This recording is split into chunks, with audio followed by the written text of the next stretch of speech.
Barşаңызға сәлем достар, қалдарыңыз қалай? Бүгінгі біздің тақырыбымыз морозилкада тұрған 3 май құйрық майлардан қажетімізге пайдаланамыз.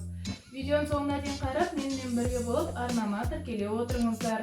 Және де менің арнамда ішек қарынның иісін кетіріп қайнату туралы видео да бар.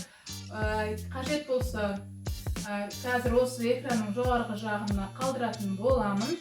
Сілтемесін. Бұл сілтеме арқылы арнама өтіп қарап көрсеңіздер болады.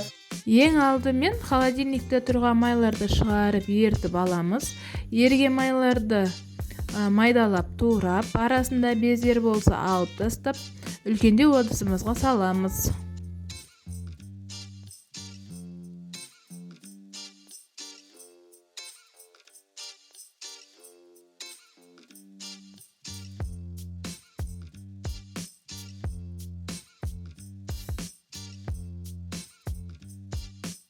Туралған майымызды үлкендеу ыдысқа ауыстырып, оны жоғарғы отта шыжғырамыз.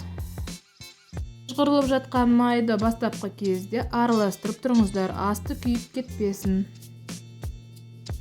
Шыжғырылған майымыз осындай сары түске еніп, майынан бөлініп шығатын болады. Енді осы шыжғырылған майды шұжығынан бөліп алатын боламыз.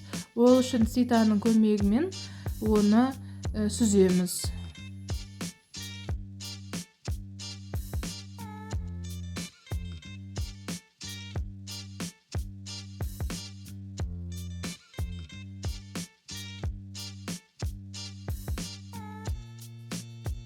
Шыжғырылған майымыз осылайынан қатты.